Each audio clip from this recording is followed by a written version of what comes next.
সবাইকে জয় যিশু। প্রভু যীশু খ্রিস্টের শক্তিশালী নামে আমি আপনাদের প্রত্যেককে হৃদয় দিয়ে স্বাগত জানাচ্ছি আমার এই চ্যানেল জীবন্ত ঈশ্বরের মণ্ডলীতে। আমি ঈশ্বরকে ধন্যবাদ দিই তার দয়া আর মহাকরুণার জন্য, যা তিনি উপচিয়ে দিয়েছেন তার এই রক্ত দিয়ে গড়ে ওঠা জীবন্ত মণ্ডলীর মধ্যে। তাই তো আমি আপনাদের বারবারই বলে থাকি যে ঈশ্বরের এই জীবন্ত বাক্যের শিক্ষাগুলো যেমন প্রতিদিন আপনারা শুনছেন, তেমনিভাবেই অন্যদেরকেও শোনার ও শেখার সুযোগ করে দিন। কেননা আমার কাজ শিক্ষা দেওয়া আর আপনাদের কাজ শিক্ষাগুলো ছড়িয়ে দেওয়া। আমি আবারও বলছি, কেননা আমার কাজ শিক্ষা দেওয়া আর আপনাদের কাজ শিক্ষাগুলো ছড়িয়ে দেওয়া। ঈশ্বর আমাদের প্রত্যেককে তার রাজ্যের কাজ করার বুদ্ধি ও শক্তি দিন। আমেন। আসুন আমরা প্রার্থনা করে আজকের অনুষ্ঠান শুরু করি। প্রভু, তোমায় ধন্যবাদ দিই, কেননা একমাত্র ধন্যবাদ ও গৌরব পাওয়ার যোগ্য ঈশ্বর তুমি। প্রভু গো, তোমার বাক্যই আমাদের চরণের প্রদীপ, আমাদের পথের আলোক।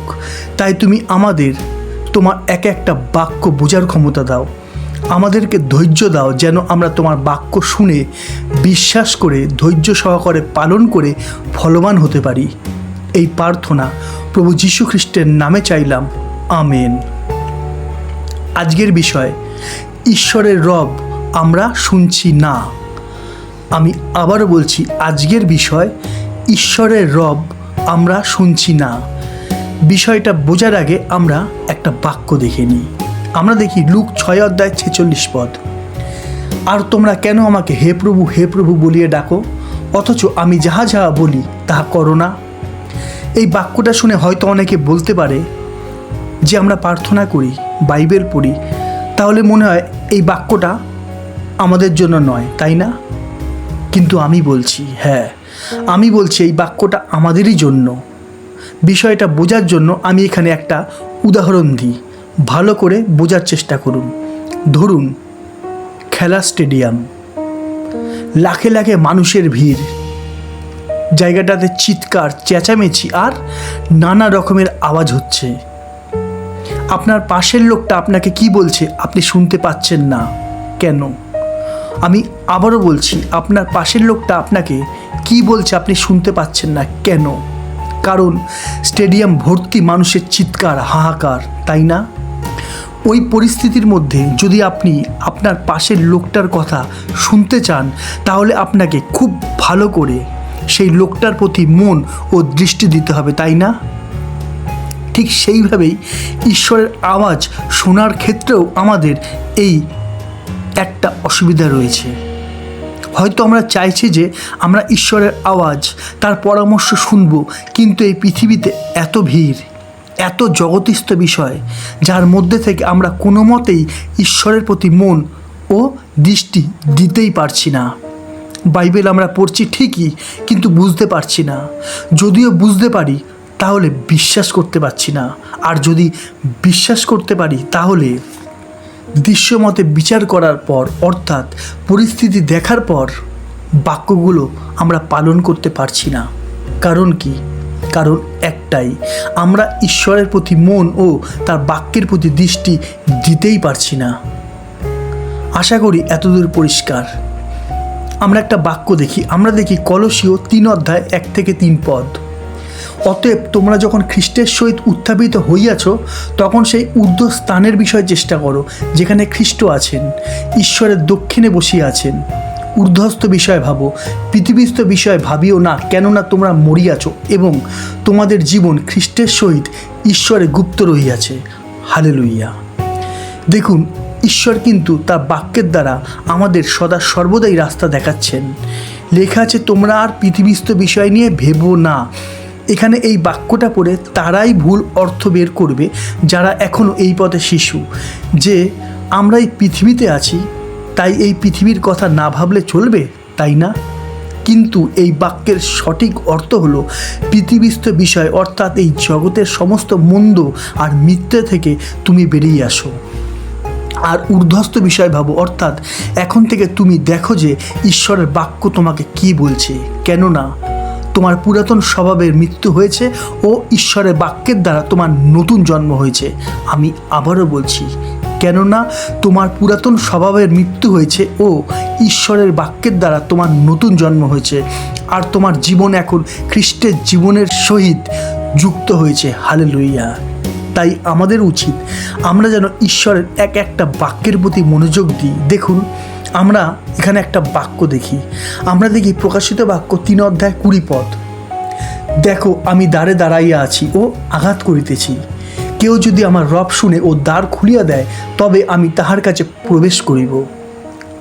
দেখুন, আমাদের খুব ভালো করে বুঝতে হবে এখানে এই বাক্যের অর্থ কী। প্রভু কি আপনার ঘরের দরজায় দাঁড়িয়ে আছেন? নিশ্চয়ই না। এই বাক্যের অর্থ প্রভু কিন্তু আপনার হৃদয়ে আঘাত করছেন তারই পবিত্র জীবন্ত বাক্যের দ্বারা। আমি আবারও বলছি, এই বাক্যের অর্থ প্রভু কিন্তু আপনার হৃদয়ে আঘাত করছেন তারই পবিত্র জীবন্ত বাক্যের দ্বারা।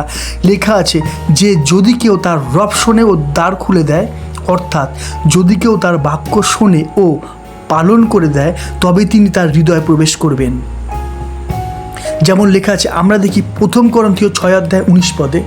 অথবা তোমরা কি জানো না যে তোমাদের দেহ পবিত্র আত্মার মন্দির, যিনি তোমাদের অন্তরে থাকেন, যাহাকে তোমরা ঈশ্বর হইতে প্রাপ্ত হইয়াছ? হালেলুইয়া। আশা করি পরিষ্কার। তাই তো আমি আজকের বিষয়ের নাম দিয়েছি ঈশ্বরের রব আমরা শুনছি না। দেখুন, বোঝার চেষ্টা করুন। এই পৃথিবীতে থেকে হয়তো আমরা রোজই বাইবেল পড়ছি, কিন্তু পরিস্থিতির দিকে তাকিয়ে আমরা কিন্তু সেই বাক্যগুলো পালন করতে পারছি না, তাই না? তাই তো আমাদের পরিবর্তন হতেই হবে। আজ থেকে নয়, এখন থেকেই আমাদের ঈশ্বরের এক একটা বাক্যের প্রতি মনোযোগ দিতে হবে। কেননা ঈশ্বরের বাক্য জীবন্ত। কেননা এখন কিন্তু ঈশ্বর তার বাক্যের দ্বারাই আমাদের সঙ্গে কথা বলে থাকেন। মাথায় রাখবেন, আপনি যখন বাইবেল পড়েন তখন আপনি একা থাকেন না। কেননা ওই দিক থেকে ঈশ্বরই আপনার সঙ্গে কথা বলে যাচ্ছেন। আর এটাই সত্যি, কেউ বিশ্বাস করুক কি বিশ্বাস না করুক। হালেলুইয়া। তাই তো ঈশ্বর চান যেন প্রত্যেকটা মানুষ তার প্রত্যেকটা বাক্যকে গ্রাহ্য করে, তার উপরে নির্ভর করুক। কিন্তু আজ কি হচ্ছে আমাকে আর বলে বোঝাতে হবে না, তাই না? আমরা দেখি ইব্রিয় 12:1-2। অতএব এমন বৃহৎ সাক্ষী মেঘে বেষ্টিত হওয়াতে আইসো, আমরাও সমস্ত বোঝা ও সহজ বাধাজনক পাপ ফেলিয়া দিয়া ধৈর্যপূর্বক আমাদের সম্মুখস্থ ধাবন ক্ষেত্রে দৌড়ি, বিশ্বাসের আদিকর্তা ও সিদ্ধিকর্তা যিশুর প্রতি দৃষ্টি রাখি। লেখা আছে, তোমরা এখন প্রভুর সঙ্গে যুক্ত, তাই তোমাদের জীবন থেকে সমস্ত রকমের পাপ তোমরা ছেড়ে দাও, আর তোমরা পারবে, খুব সহজেই পারবে। কেননা প্রভুর শক্তি তোমাদের মধ্যে বিরাজ করছে। হালেলুইয়া। আর এইটা তখনই সম্ভব হবে যদি তোমরা প্রভু যিশুর প্রতি দৃষ্টি রাখো, অর্থাৎ যদি তোমরা প্রভু যিশুর শিক্ষার প্রতি দৃষ্টি রাখো। কেননা লেখা আছে, আমরা দেখি 2 যোহন 1:9, যে কেউ অগ্রে চলে এবং খ্রিস্টের শিক্ষাতে না থাকে সে ঈশ্বরকে পায় নাই। সেই শিক্ষাতে যে থাকে সে পিতা ও পুত্র উভয়কেই পাইয়াছে। আশা করি পরিষ্কার। এখন বোঝা যাচ্ছে তো যে কেন আমি আজকের বিষয়ের নাম দিয়েছি যে ঈশ্বরের রব আমরা শুনছি না। ঈশ্বরের ধন্যবাদও, কেননা তার পবিত্র জীবন্ত বাক্যের দ্বারা আমরা জানতে পারলাম যে আমরা কিভাবে ঈশ্বরের রব শুনতে পারবো, তাই না? ঈশ্বর প্রত্যেককে তার জ্ঞানে জ্ঞানবান করুক। আমিন। ঈশ্বরের শান্তি ঈশ্বরের বাক্যে বিশ্বাসী প্রত্যেক খ্রিস্টীয় ভাই বোনের প্রতি বর্তুক। আমিন। আজ এতটাই। আবার দেখা হবে ঈশ্বরের জীবন্ত বাণীর নতুন কোনো শিক্ষা নিয়ে। ততক্ষণ সবাইকে জয় যিশু, জয় যিশু, জয় যিশু।